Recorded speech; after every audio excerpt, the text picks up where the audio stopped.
الموت والحياة ليبلوكم أيكم أحسن عملا وهو العزيز الغفور صدق الله العظيم. எல்லா புகழும் ஏகவல்ல நாயன் அல்லாஹ் ஒருவனுக்கே சொந்தமாகும். ஸலவாத்தும் சலாமும் அகில உலகத்துக்கும் அருட்கொடையாக வந்துவித்த அருமை நபி முஹம்மது முஸ்தபா ஸல்லல்லாஹு அலைஹி வஸல்லம் அவர்கள் மீதிலும் அவர்களது வாழ்க்கை வழிமுறைகளை முழுமையாக பின்பற்றி வாழ்ந்த அன்னாரது அருமை தோழர்கள் அவர்களை தொடர்ந்து வந்த அனைத்து அல்லாஹ்வின் நல்லடியார்கள் மீதும் உண்டாவதாக. புனித ஜும்மாவுடைய கடமையை நிறைவேற்றுவதற்காக வேண்டி அல்லாஹ்வுடைய இல்லத்தில் வந்து அமர்ந்திருக்கும் அல்லாஹ்வின் நல்லடியார்களே, வாழ்க்கையின் எல்லா நிலைமைகளிலும் வல்லநாயன் அல்லாஹுடைய ஏவல்களை எடுத்து நடந்து கொள்ளும்படியும் அவன் விட்டுவிடுமாறு எச்சரிக்கை செய்துள்ள விலக்கல்களை முற்றுமுழுதாக கவிந்து கொள்ளுமாறும் முதலில் எனக்கும் அடுத்ததாக உங்களுக்கு நான் உபதேசம் செய்து கொள்கின்றேன். அருமை சகோதரர்கள், அல்லாஹ்வின் நல்லடியார்களே, அழிவு முடிவு செய்யப்பட்ட உலகத்தில் மரணம் முடிவு செய்யப்பட்ட வாழ்க்கையை நாம் சுமந்திருக்கின்றோம். நாம் வாழுகின்ற வாழ்க்கை மரணத்தை சுமந்திருக்கிறது. எங்களை சுமந்திருக்கின்ற உலகம் அழிவுடைய முடிவை சுமந்திருக்கின்றது. பல இந்த உலகத்தில் என்னதான் பெரிய சாதனை செய்ய முடியும்? எங்களுடைய வாழ்க்கையும் திடீரென முடிந்துவிடும், உலகமும் அழிந்துவிடும். அப்ப இதனுடைய யதார்த்தம் என்ன? அழிந்து போகிற உலகமும் முடிந்து போகிற வாழ்க்கையும் எதற்காக அல்லாஹ் வைத்திருக்கிறான்? சரி, இந்த உலகத்தை ஏன் அல்லாஹ் அழிப்பான்? சரி, இந்த உலகத்தை படைச்சதுடைய வேலை முடிஞ்சு நீ தேவையில்லை, அழிச்சதான். மைதானத்தில் ஒரு சில நாட்களுக்காக தற்காலிக நிகழ்ச்சிக்கு பந்தல்கள் அமைக்கப்பட்டது. நிகழ்ச்சி முடிந்தது. அடுத்த வேளை அமைக்கப்பட்ட பந்தல்கள் உடைத்து எறியப்பட்டதுதான். தேவையில்லையது. அந்த தற்காலிக நிகழ்ச்சிக்கு கொங்குரீட் தூண் போட்டு பந்தல் அடிக்கிறல்ல, சில கம்பிகளை கொண்டு போய் சில படங்குகளை பொலித்தீன் அடிக்கத்தான் தற்காலிகமானது. 3 நாளைய வேலை, முடிவில் அது அழிகிறது. சரி, அல்ல அந்த உலகத்தில் ஒரு வேலை ஒன்று இருக்குது, அதை நடத்தி முடிக்க காட்டியும் உலகத்தை வச்சு கொள்வது. முடிஞ்சா உலகத்துக்கு முடிவு வந்துவிட்டது. அது என்ன வேலை? அது அந்த வேலை என்ன என்று விளங்காமல் வாழுகின்ற மனிதர்களுக்கு விளங்கப்படுத்தத்தான் 1,24,000 நபிமார்களும் வந்தார்கள். 4 வேதங்களும் வந்தது, 110 சுஹுபுகளும் வந்தது. உலகம் அழியும் வரையில் அல்லாஹ் தாயிகளை, உலமாக்களை, தீன்தாரிகளை அனுப்பி கொண்டே இருக்கிறான். வந்த வேலை ஒன்று, அது என்னென்று சொல்லிக்கொண்டே இருக்கிறது. அது விளங்காமல் வாழ்ந்த மக்கள் இறுதி முடிவு நரகமாக போகின்ற பொழுது மலக்குகள் கேட்பார்கள், அலம் யத்திக்கும் ருசுலும் மின்கும் யத்லூன அலைக்கும் ஆயாத்தி ரப்பிக்கும் வயுன்திரூனக்கும் லிகாஅ யௌமிக்கும் ஹாதா. யாரும் வரலையா? உங்கள்கிட்ட ஒருத்தரும் வரலையா? ஒன்றும் சொல்லலையா? இந்த உலகம் வாழ்க்கை என்ன நடக்குது, இதை யாருமே உங்களுக்கு சொல்லலையா? பயங்கரமான ஒரு நாளை சந்திப்பீர்கள் என்று எச்சரிக்கை செய்து உங்களுக்கு பயமுறுத்தாட்டலையா? பயமே இல்லாமல் உலகத்தில் வாழ்ந்து முடிச்சு விட்டீர்களே. எமக்கு என்ன பயம்?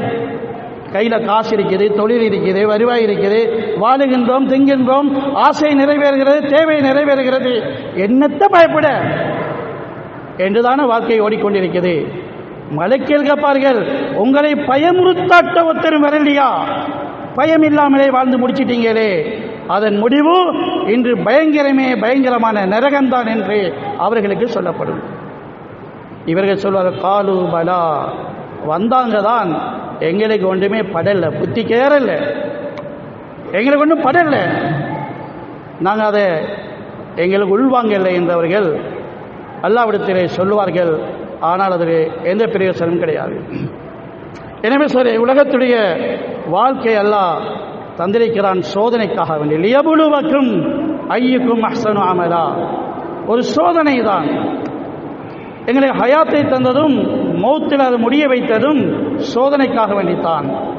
என்ன சோதனை? ஐயுக்கும் அஹ்சனு அமலா, உங்களில் யார் அல்லாஹ்வுக்கு முழுமையாக வழிபடுகின்றீர்கள் என்பதை பார்ப்பதற்காக. அஹ்ஸனுல் அமல், அல்லாஹ்வுக்கு முழுமையான முறையில் வழிபடுவது, உடம்பாலையும் உணர்வாலையும் உள்ளத்தாலையும் உள்ரங்கமாகவும் வெளிரங்கமாகவும் வாழ்க்கையின் எல்லா கட்டங்களிலும் வழிபடுகின்ற வாழ்க்கை இருக்குதா என்பதை சோதிப்பதற்குத்தான் இந்த உலகத்துடைய வருகை வந்திருக்கும். சரி, மனிதர் நினைக்கின்றார்கள் எங்களுடைய வாழ்க்கை பிறப்புடன் ஆரம்பித்து மரணத்தோடு முடிகிறது என்று. அது எங்களுடைய வாழ்க்கையில் மிருகங்களுடைய வாழ்க்கை. ஒரு மாடு கொண்டு ஒரு ஆடு கொண்டு பிறந்திருக்கிறது என்றால், குட்டி போட்டதென்றால், இன்றைக்கு காலையில் 6 மணிக்கு ஆட்டுக்குட்டி கொண்டு பிறந்ததென்றால் இதுக்கு நேற்றைய வரலாறு என்ன அப்படின்னு கிடையாது. பிறந்ததிலிருந்து தான், பிறந்தது என்ற கதையிலிருந்து தான் அவருடைய வாழ்க்கை ஆரம்பமாகுது. ஆனால் ஒரு மனிதனிடை பிறந்திருக்கிறான் என்றால் அவருடைய கதை இன்றெல்லாம் ஆரம்பமாகிறது, பல்லாயிரம் வருடங்களுக்கு முன்னாலேயே ஆரம்பமாகிவிட்டது. எங்கே? ஆழமுள்ள அருவாகிலிருந்து ஆரம்பித்த எங்களுடைய வாழ்க்கை ஆகிரத்தை நோக்கி சென்று கொண்டிருக்கிறது. சரி, இதுதான் மனிதனுடைய வாழ்க்கையின் பயணம். நாம் வாழ்க்கையின் தொடக்கத்தை மறந்துட்டோம். பிறப்பல்ல எங்களுடைய வாழ்க்கையின் தொடக்கம். அப்படி என்றால் தீன் என்று கொண்டு தேவையில்லை. எங்களுடைய வாழ்க்கையின் தொடக்கம் ஆழமுள்ள அருவா. எங்களுடைய வாழ்க்கையின் முடிவு மரணம் அல்ல. வாழ்க்கையின் முடிவு அது முடியாத வாழ்க்கை ஆகிரத்தை நோக்கி சென்று கொண்டிருக்கிறது. ஒரு கட்டம்தான் முடிகிறது. தாயின் வயிற்றில் இருந்த வாழ்க்கை கட்டம் முடிந்தது பிறப்புடன். உலகத்தில் வாழ்ந்த வாழ்க்கை கட்டம் முடிந்தது இறப்புடன். அந்த கட்டம்தான் முடிகிறதே தவிர வாழ்க்கை முடிவது கிடையாது. தாயின் வயிற்றில் வாழ்ந்தோம், அது பிறப்புடன் அந்த வாழ்க்கை முற்று பெற்றுவிட்டது. இந்த பூமிக்கு மேலே வாழுகிறோம், இறப்புடன் இது முற்று பெற்று விட்டது. பிறகு 2வது சூர் ஊதப்படும். அந்த கபரிலிருந்து மக்கள் எல்லாம் வெளியாகுவார்கள். கபருடைய வாழ்க்கை முடிந்துவிடும். இப்படி கட்டங்கட்டமாக முடிந்து முடிவே இல்லாத மறுமையுடைய வாழ்க்கை. இந்த 2 தொங்கலிலும் 2 ரகசியம் இருக்கிறது. ஆலமுல் அர்வாஹில் அல்லாஹ்வை ஆரம்பமாக சந்தித்தோம். ஆகிரத்தில் அல்லாஹ்வை 2வது முறை சந்திப்போம். இந்த 2 சந்திப்புக்கின் மத்தியில் உள்ளதுதான் வாழ்க்கையின் யதார்த்தம். 2ஐயும் மறந்தவன் மனுஷனாக வாழ மாட்டான். இந்த 2ஐயும் விளங்காத ஒருவன், தன்னுடைய வாழ்க்கையின் லட்சியமாக இதை விளங்கிக் கொள்ளாத ஒருவன் மனித உருவத்தில் ஒரு மிருகமாக வாழ்வான். மனிதனை போல நடிச்சு கொண்டு வாழ்வான். அந்த 2 சந்திப்பிலையும் 2 மிகப்பெரும் விடயங்கள் வெளிப்படுத்தப்படுகிறது. ஆலமுல் அர்வாஹில் ஆரம்பமாக அல்லாஹ்வை நாம் சந்தித்த பொழுது அங்கே நடந்த ஒரு பரிமாற்றம். அல்லாஹ் அவன் யார் என்று எங்களுக்கு சொன்னான். அலஸ்து பிரப்பிக்கும், அவன் யார் என்று எங்களுக்கு சொன்னான். பிறகு ஆகிரத்திலே நாம் அல்லாஹ்வை சந்திக்கின்ற பொழுது நாங்கள் யார் என்றே அல்லாஹ் காட்ட வேண்டும். எவ்வளவுதான் வாழ்க்கை. நீ யார் என்று அங்கே சொன்னது, நான் யார் என்று இங்கே சொல்லணும். இங்கே எப்படி சொல்ல போறோம்? ஆகிரத்தில் அல்லாஹ்வை சந்தித்து நான் யார் என்று எப்படி சொல்லுவது? சரி, அங்கே வாய்கள் பேசாது. அல்யோம நஹ்தீமு அலா அஃப்வாஹிஹிம், வாய்க்கு பூட்டு போடப்பட்டுவிடும், வாய் பேசாது. அப்போ என்ன பேசும்? நீங்கள் ஒரு சமர்ப்பிக்க வேண்டும், ஒப்படை ஒன்று கொடுக்க வேண்டும். என்ன ஒப்படை? அடிமை என்ற ஒப்படை ஒன்று. நான் உன்னுடைய அடிமை. சரி, அதை தயாரிக்கிற காலம்தான் உலகத்துடைய காலம். நீ அல்லாஹ்வுடைய அடிமை என்ற அந்த சமர்ப்பணத்தை சமர்ப்பிக்க வேண்டும், அதுக்கு தயாரிக்க வேண்டும்.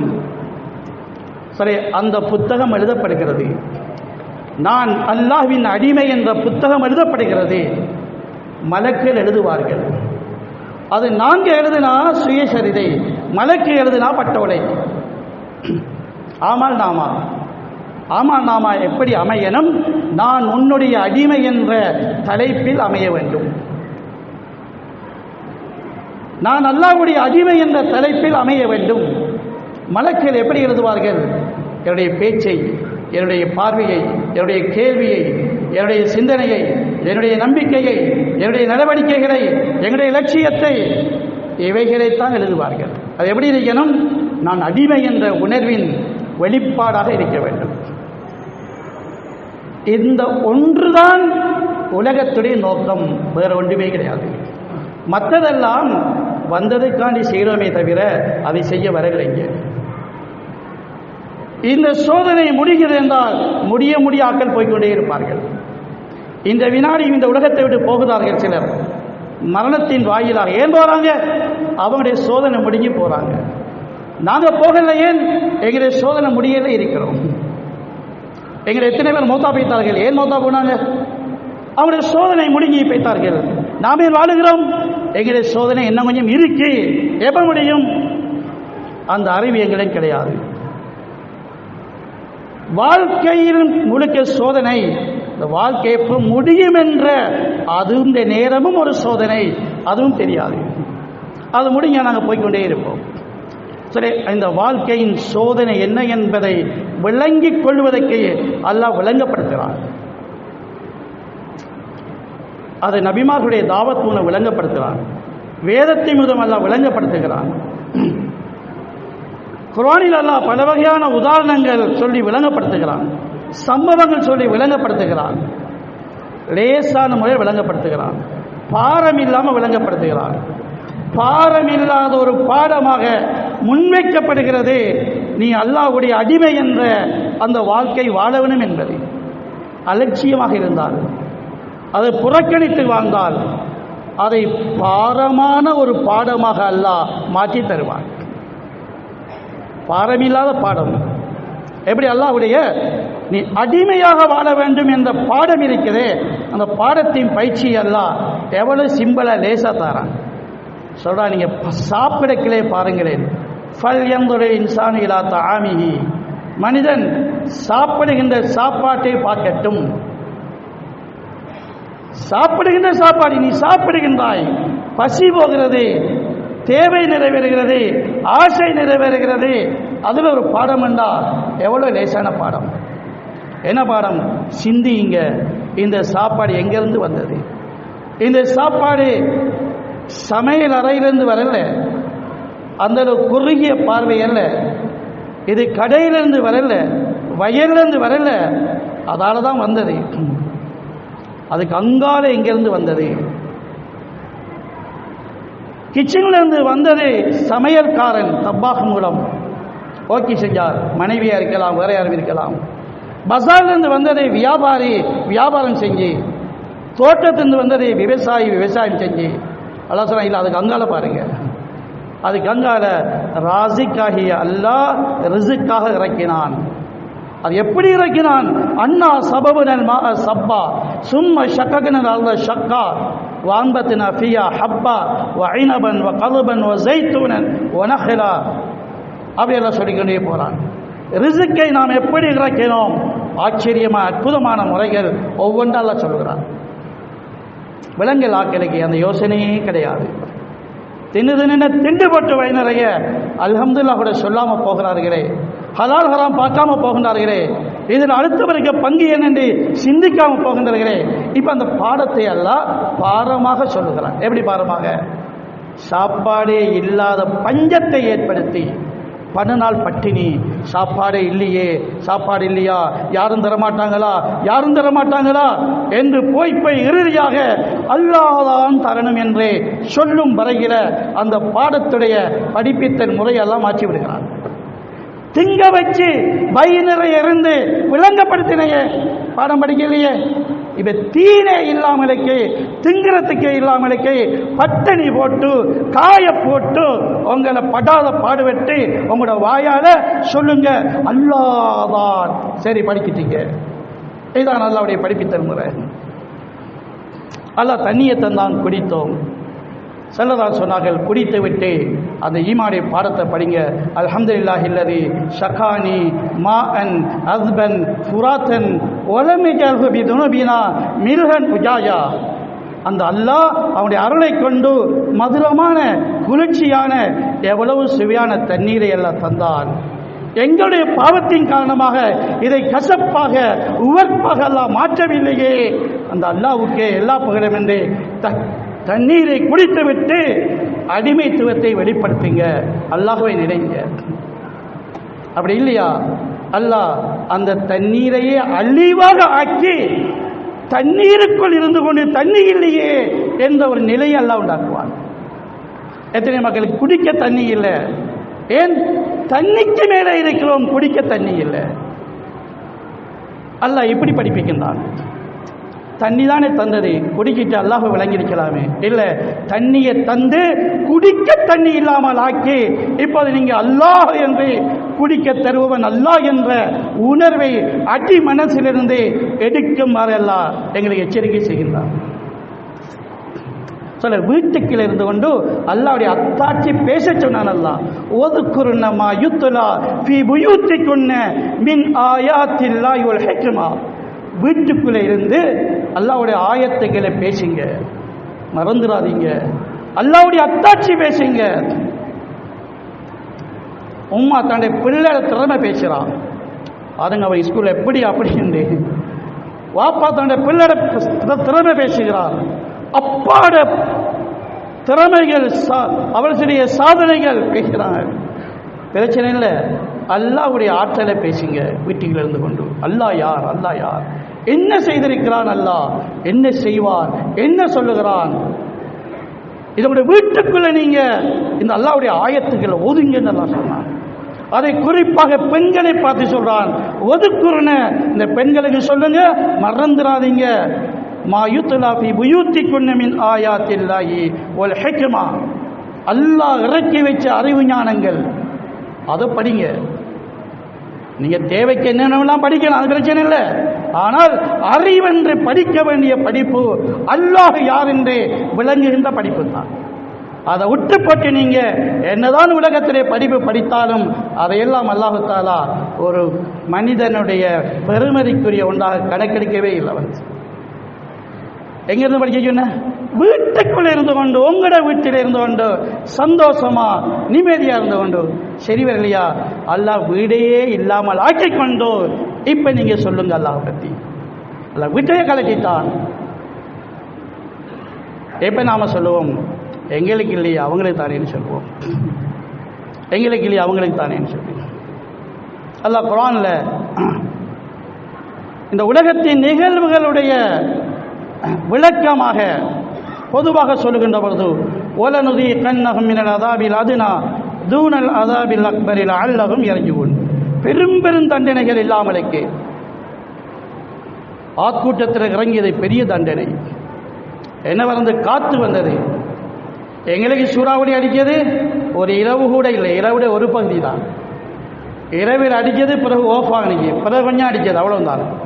ஒரு நாள் காட்டும் இல்லை, ஒரு இரவு ஃபுல்லாக அடிக்கவும் இல்லை, கொஞ்ச நேரம் தான் அடித்தது. ஆனால் காலையில் ஊர் முழுக்க தென்னை மரங்கள் தான் ஏறி ஏறி போக வேண்டியிருந்தது.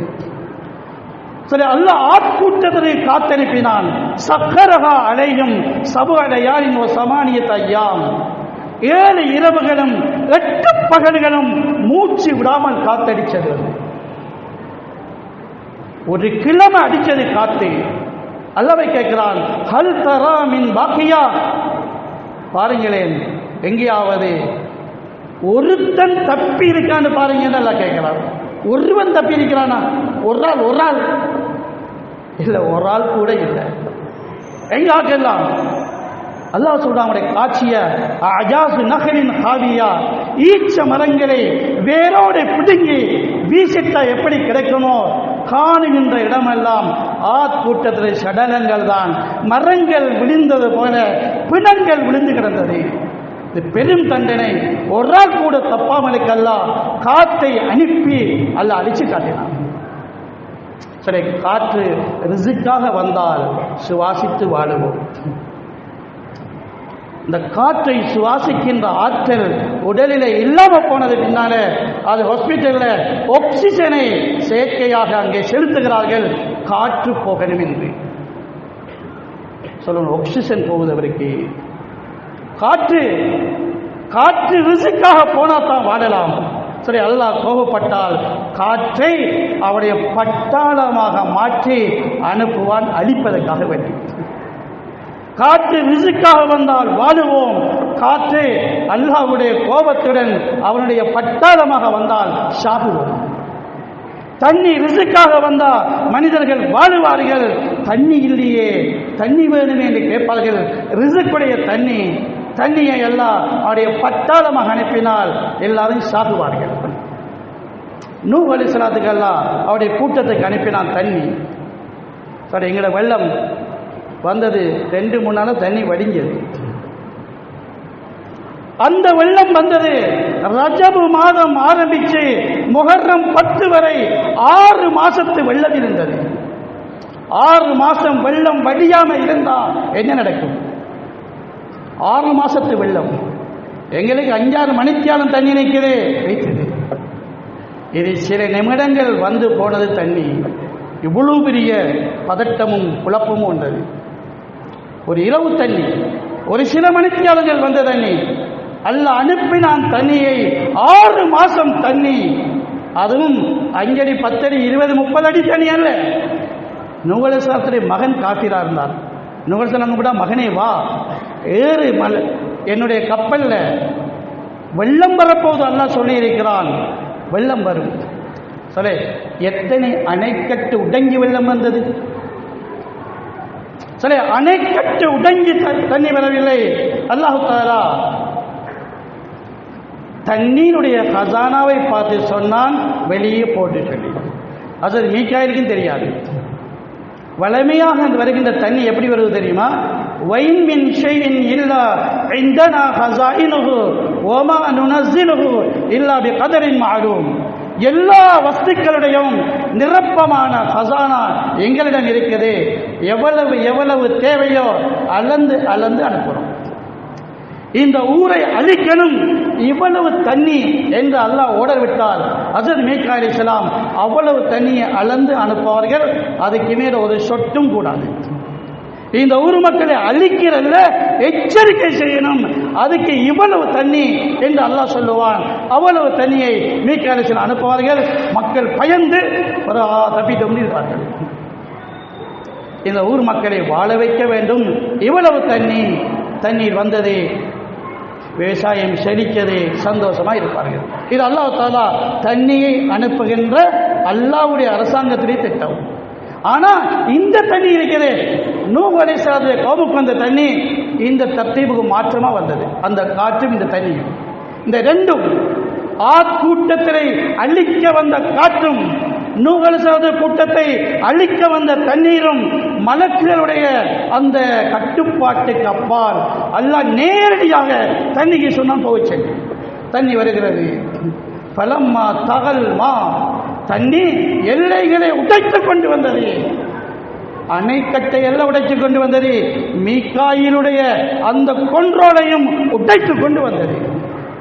சரி, மனிதர்கள் கட்டின அணைக்கட்டு உடங்கி வந்தாலே ஊறி அழியுது என்றால் ஹஸரத் மீகாயிலுடைய கட்டுப்பாட்டையே உடைத்து கொண்டு வந்தால் என்ன மிஞ்ச போகுது? அது மீகாயில் என்றா ஒரு மலக்குத்தான். எப்படி மலக்கு தெரியுமா?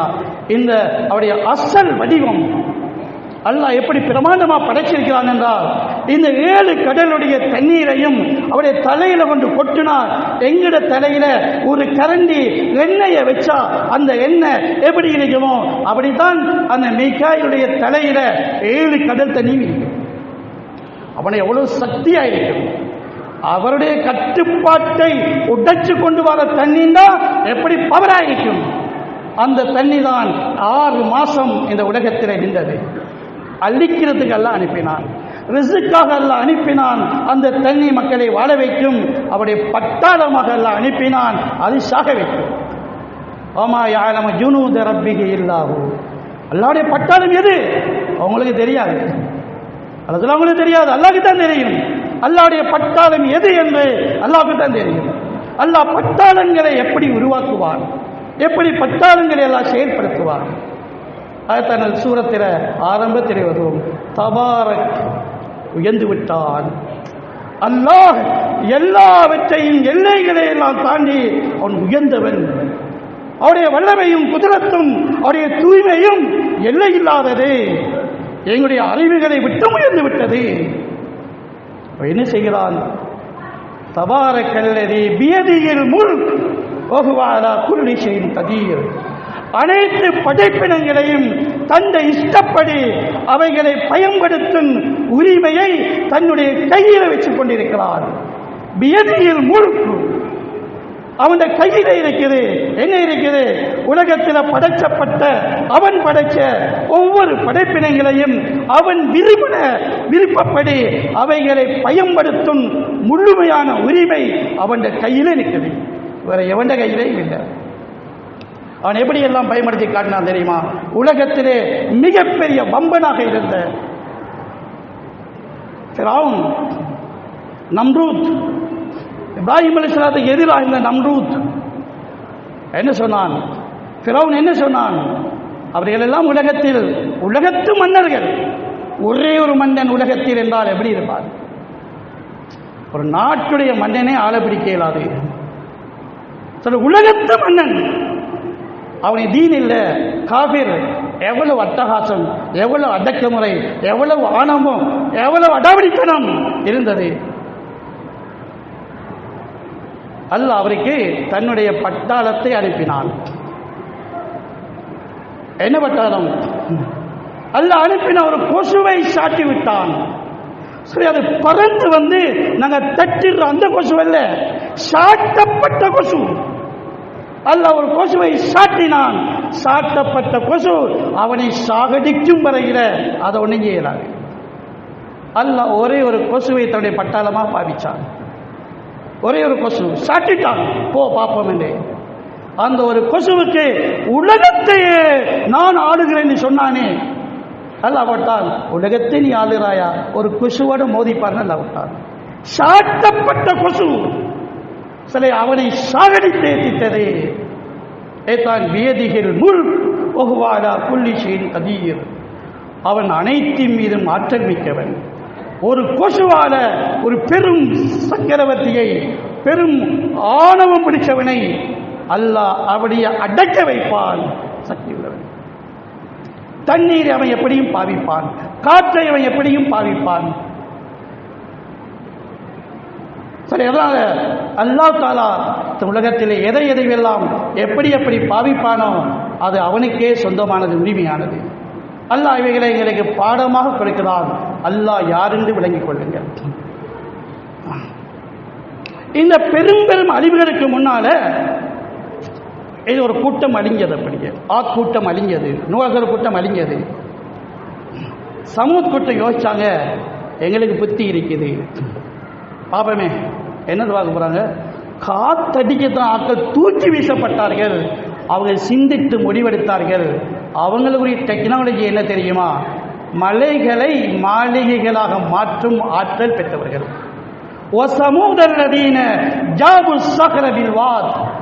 அவர்கள் மலைகளை, இன்றைய டெக்னாலஜி, இன்றைய மனித ஆற்றல் மலைகளுக்கு மேலே மாளிகை கட்டுவது, அல்லது மலைகளை உடைத்து அந்த கல்லால மாளிகை கட்டுவது. அவங்களுடைய ஆற்றல் என்ன தெரியுமா? மலைகளை உடைக்கிறதும் இல்லை, மலைகளுக்கு மேலும் இல்லை, மலைகளை அப்படியே வச்சு கொண்டு அதனை மாளிகையாக மாற்றுவது. எவ்வளவு திறமையா இருக்கும்!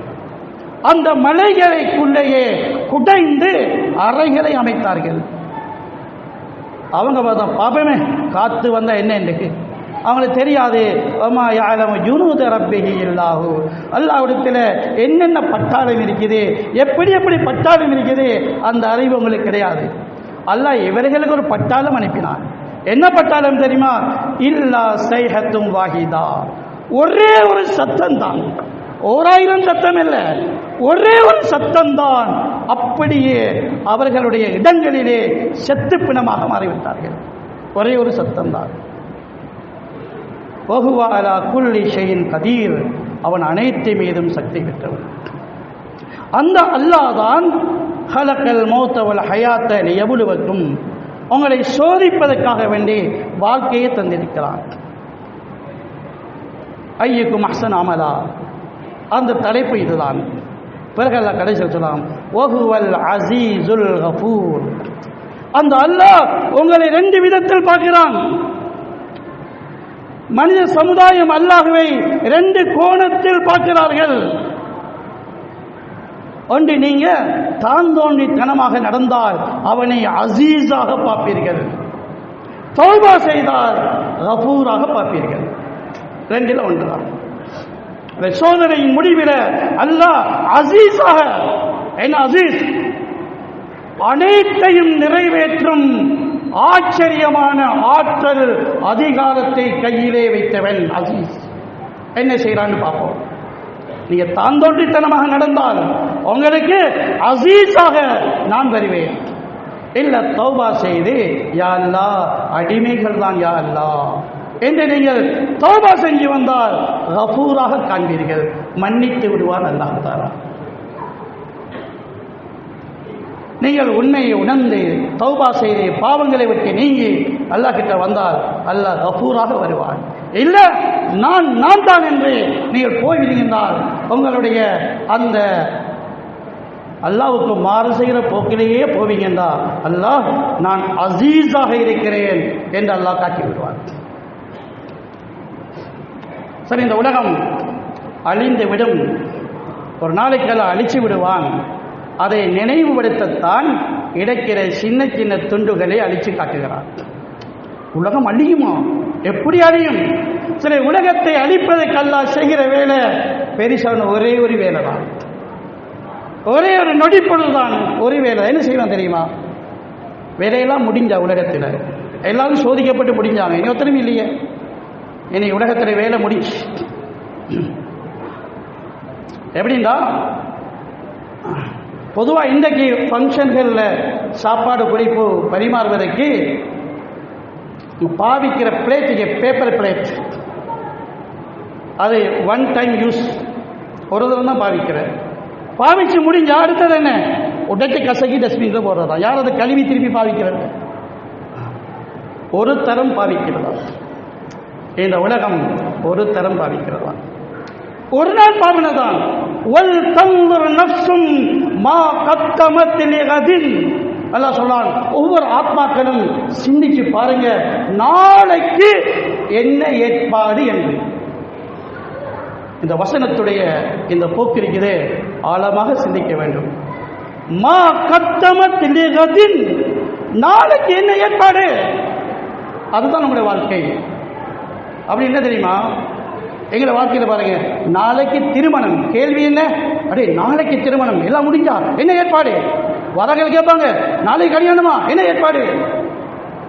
நாளைக்கு பயணம், ஹஜ்ஜி போகிறோம், கேள்வி என்ன? நாளைக்கு பயணமா, எப்படி ஏற்பாடு? எல்லாம் சரியா? அதான் கேள்வி. நாளைக்கு விஷயம் இன்றைக்கு என்ன? அல்லாஹ் சொல்றான், மா கத்தமத்தில் கதின். நாளைக்கு, நாளைக்கு என்றால் இன்றைக்கு வெள்ளி, நாளைக்கு சனி, அதுவல்ல. இது உலகத்தின் ஓட்டத்துக்காக ஏற்பட்ட நாளை. இது அல்லாஹ் சொல்கிறான், நாளை என்றால் மறுமை. அப்ப உலகம் என்றால் என்ன? நாளை என்றால் மறுமை. உலகம் என்றால் என்ன? இன்று ஒரு நாள். சரி, மொத்தத்தில் என்னதான் கூட்டு போட்டாலும் ஒரு நாள் வாழ்க்கை தான் முழு உலகம். ஒரு நாளைக்கு வேண்டிய கூத்த போட்டுக் கொள்ளுங்க, ஒரு நாளுடைய வேலை முடிச்சு. இந்த ஒரு நாள் முடிஞ்சதும் அல்லாஹ் ஒரு வேலை செய்வார். என்ன வேலை தெரியுமா? வஹுமிலத்தில் அர்து ஜிபால் ஃபதுக்கதா தக்கத்தன் வஹிதா. இந்த பூமியையும் மலைகளையும் தூக்கி ஒரே அடியாக அடிக்கப்படும். அவ்வளவுதான், ஒரு வேலை தான். இந்த பூமியையும் மலைகளையும் தூக்கி ஒரே வேலை. தண்ணீரை குடித்து விட்டு இந்த கிளாஸத்துக்கு அடிக்கிட்டா எல்லாரும், அடே ஏன் உடைக்க கிளாஸ, ஏன் உடைக்கிறது கேட்டா அந்த கிளாஸ் சொந்தக்காரனை சொல்லுவார், இல்லை அது வெடிச்சிருக்கி, அது வேலை இல்லை, உடைச்சு போடுன்னு சொல்லுவார். சொந்தக்காரன் தான் உடைச்சான்னா மடத்தனமாக உடைக்க மாட்டான், அது வெடிச்சிருக்கி, வேலை இல்லை, உடைச்சிட்டோம். இந்த உலகத்தின் சொந்தக்காரன் அல்ல, தூக்கி உடைக்கிறான் உலகத்தை. ஏன்? அதில் ஒன்றுமில்லை. இல்லையே, சுடாங்கலை மக்கள் அந்த மனிதருடைய 300 கோடி ரூபாய் பைத்து தண்ணியில், தண்ணி வந்தது போனது, அவருடைய 30 கோடி ரூபாய் பைத்து, இன்னொரு மனிதனுடைய 1 கோடி ரூபாய் போய்விட்டது. என்ன பதில்? அப்ப இல்லை சொல்லே, இந்த லட்சமும் கோடியும் மில்லியனும் பில்லியனும் அதை சும்மா போலியாக போட்டு தந்த தற்காலிக உலகத்தின் ஓட்டத்துக்குரிய பெருமதியை தவிர உண்மையான பெருமதி அல்ல. சின்ன பிள்ளைகள் விளையாடுகிற சின்ன இலைய 100 ரூபாய் என்றும் பெரிய இலைய 1000 ரூபாய் என்றும் பிள்ளைகள் விளையாடுகிறது. அது விளையாட்டுக்கு. அலா இன்னமல் ஹயாத்து துன்யா லைவன், இந்த உலகம் ஒரு விளையாட்டு. ஒரு விளையாட்டுக்குத்தான் லட்சம் கோடி மில்லியன் பில்லியன் போட்டு தந்திருக்கிறேன்.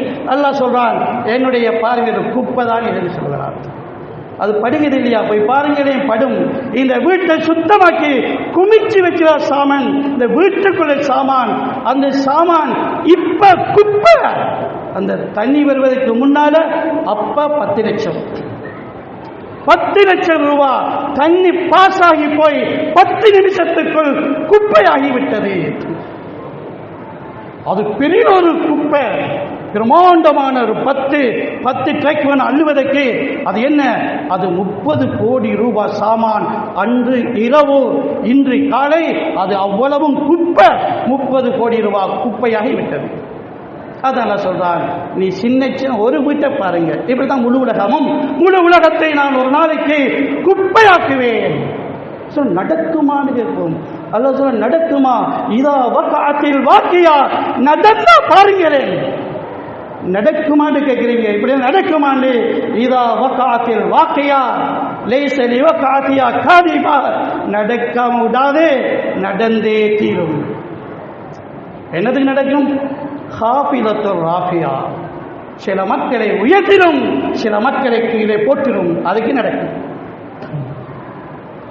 சில மக்கள் ஷஹீதாக மரணித்தார்கள், தொழுது விட்டு தூங்கினார்கள், காலையில் ஆட்கள் இல்லை, ஷஹீதாக மரணித்தார்கள். குடித்துக் கொண்டு படுத்தார்கள், பாவிகளாக படுத்தார்கள், நரகவாதியாக போனார்கள். ஹாஃபிலத்து ராஃபியா. இது நடக்கின்ற போது அல்ல 2 முடிவுகளை அவடத்தை காட்டுவான்.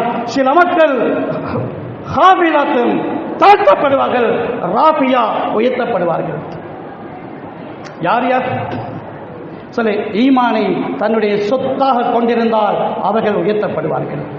ஈமான் எல்லாம் கிடையாது, அமல் எல்லாம் கிடையாது, பணமும் காசும் வீடும் காணியும் தான் சொத்து சொத்து சொத்து நின்றார்களே, அவர்கள் எல்லாம் ஹாஃபிலா தாழ்த்தப்படுவார்கள். இது நடக்கும் முழு உலகத்துக்கும்.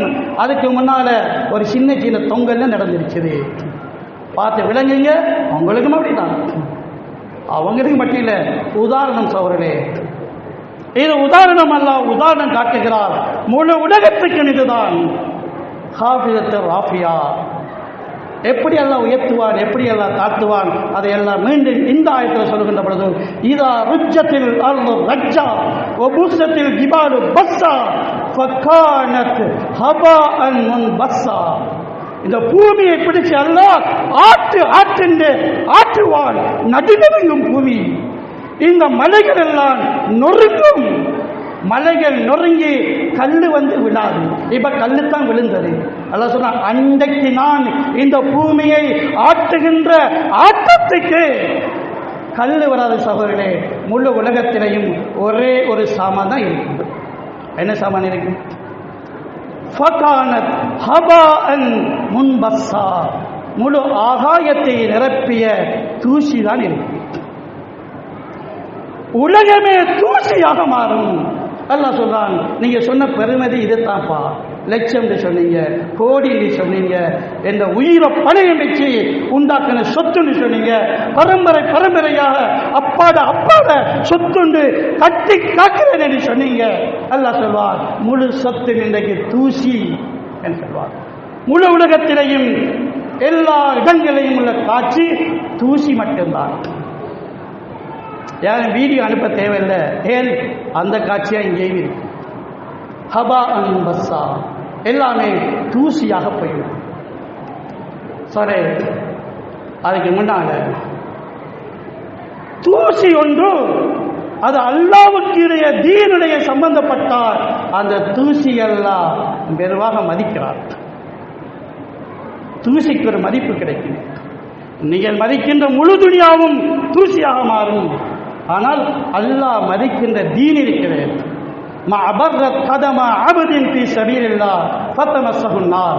அல்லாஹ்வுடைய தீன் வாழ்க்கையில் வர வேண்டும், உலகத்திலே ஹயாத்தாக வேண்டும். அதற்காக அலங்கி அலங்கி நடந்து போகின்ற பொழுது காலில் கொஞ்சம் தூசி பட்டுச்சு. அல்லாஹ் சொல்றான், அந்த தூசி வட்ட காலை நரக நெருப்பு தின்னார்.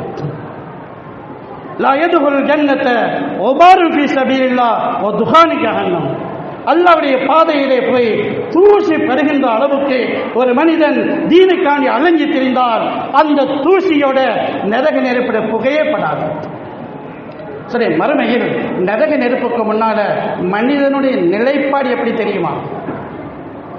அல்லாஹ் குர்ஆனில் சொல்லி காட்டுகின்றான், வல்லதீன கஃபரு வமாத்து வஹும் குஃபார்.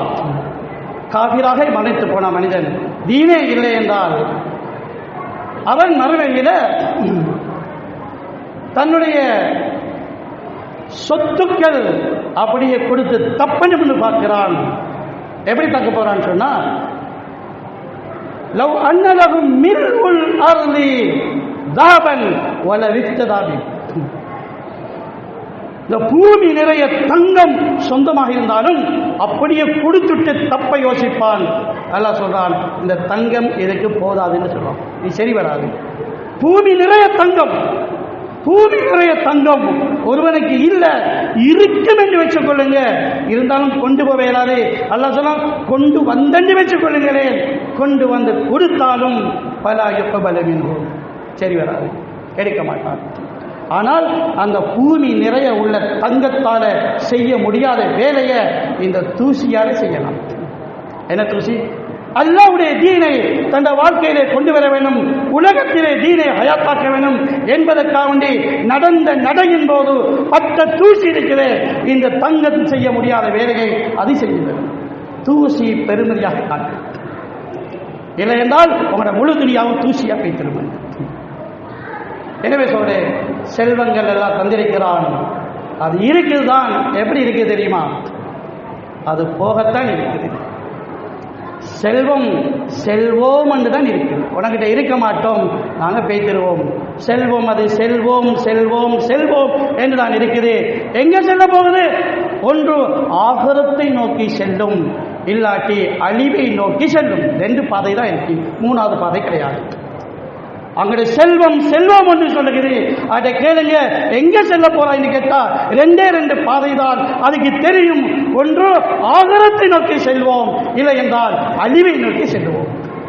மூணாவது பாதை ஒன்று கிடையாது. அழிவு என்றால் ரெண்டு வகையான அழிவு இருக்குது. ஒரு மனிதர் மரணிக்கிறார், அவருக்கு 1000 கோடி ரூபாய் சொத்து இருக்குது.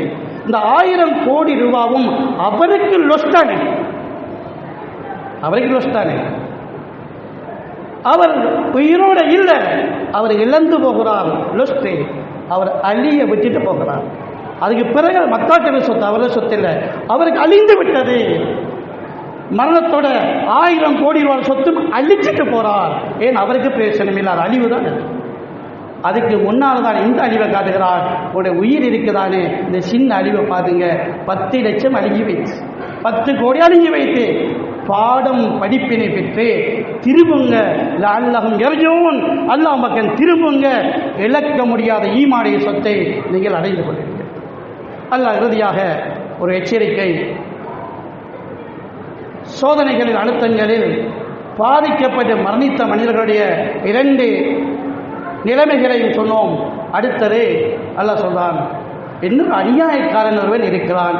இதுக்குள்ளே மிச்சப்பட்டு யார் அந்த அநியாயக்காரன் தெரியுமா? ஓமன் நதலம மிம்மன் ذكر بآيات ربه ثم أعرض عنها. இதெல்லாம் அல்லாஹ்வுடைய அத்தாட்சிகள். அல்லாஹ் ஒருவன் இருக்கிறான், ஆட்டி படைக்கிறான், அவன் ஒரு விடயத்தை எதிர்பார்க்கிறான் என்று அல்லாஹ்வுடைய அத்தாட்சி என்று விளங்கப்படுகிறதே தவிர இதெல்லாம் போட்டுட்டு போகலாம், அது இயற்கை அனர்த்தம், அது நடக்கிறது தான். ஜாஹிலியா காலத்தில் மக்கள் சொன்னார்கள், ஒமா யுஹ்லிகுனா இல்ல தஹர், நான் பிறக்கிறது சாவுறது கால ஓட்டத்தில் இவைகள் நடக்கிறது என்று இன்றைக்கு அறிவியலில் விஞ்ஞானிகள் சொல்வதை போல, ஏன் அவர்கள் ஈமானில் அப்பதான் சொல்லுவார்கள். இப்படி யார் சொல்கிறார்களோ அல்லாஹ் சொல்வார், இன்னா மினல் முஜ்ரிமீன முன்தகிமூன், இந்த பாவிகளை அடுத்தது பழி வாங்குவோம் என்று அல்லாஹ் சொல்வாங்க. நடந்தது அவங்களுக்கு முடிஞ்சு, அடுத்தது இது விளங்காம இருக்கிற கூட்டம் இருக்குது.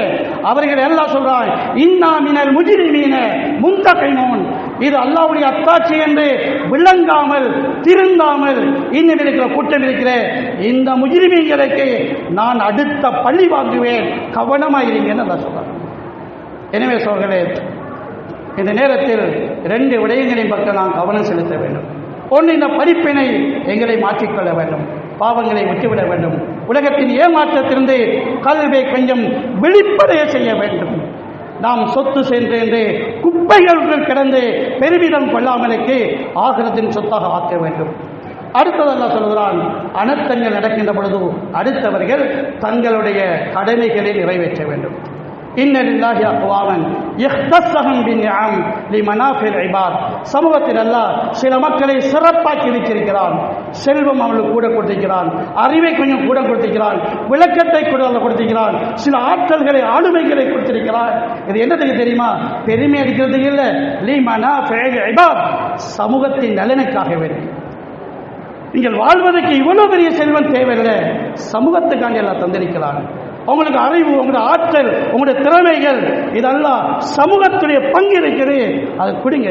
யுகிர்ருஹும் மாதாமோ பியா, எப்போது இவைகளை அல்லாஹ் தந்ததை சமூகத்துக்காக வேண்டி, கஷ்டப்படுகின்ற மக்களுக்காக வேண்டி, தேவையுள்ள மக்களுக்காக வேண்டி அவர்கள் பணத்தால, உடல் உதவியால, அறிவு ஆற்றலால உதவி செய்கிறார்களோ அல்லாஹ் அந்த நியாமத்தை இவர்களுக்கு உறுதிப்படுத்தி பாதுகாப்பு கொடுத்து பறக்க செய்வார். கஞ்சத்தனம் எப்ப தடுத்து விடுகிறதோ, புறக்கணிக்கிறாங்களோ, அவங்க அதை விட்டு ஒதுங்குகிறார்களோ, அல்லாஹ் அவர்களிடம் அதை பிடுங்கி எடுப்பான். கலண்டு போறல்ல, பிடுங்கி எடுப்பான். அந்த இடத்தில் வேறொரு மக்களை எல்லாம் சாட்டி விடுவான். எனவே சோழரை படிப்பினை விட்டு வாழ்க்கையை அல்லாஹ்வின் பக்கம் ஆகிரத்தின் பக்கம் திருப்போம். வாழ்க்கையின் போக்கை நாம் ஆகிரத்தோடு முன்னோக்கியதாக ஆக்கிக் கொள்வோம். கஷ்டப்பட்ட கவலையோடு இருக்கிற நிற்கதைக்குள்ளாக இருக்கிற மக்களுக்கு துவா செய்வதுடன் எங்களுடைய பணத்தால, உடலால, உதவியால, அறிவால, ஆற்றலால எப்படியெல்லாம் ஆதரவு கொடுக்க இயலுமோ செய்வோம். அல்லாஹ் தஆலா எங்கள் அனைவரையும் இந்த நெல்வடையில் பிரயோசனம் பெற்ற கூட்டமாக ஆக்கி வைப்பானாக. யாருடைய பாவங்களை மன்னித்தருவாயாக. உங்களுடைய உலகத்துக்கு உன்னுடைய அத்தாட்சிகளை கொண்டு நல்ல பாடம் படித்து அவர்கள் தக்குவாவுள்ள மக்களாக, உடைய நெருக்கத்தை பெற்ற மக்களாக ஆகுவதற்கு யாரா வழிகாட்டுவாயாக. இழந்த இழப்புகளுக்கு நீயே யாரா பகரம் கொடுத்து விடுவாயாக.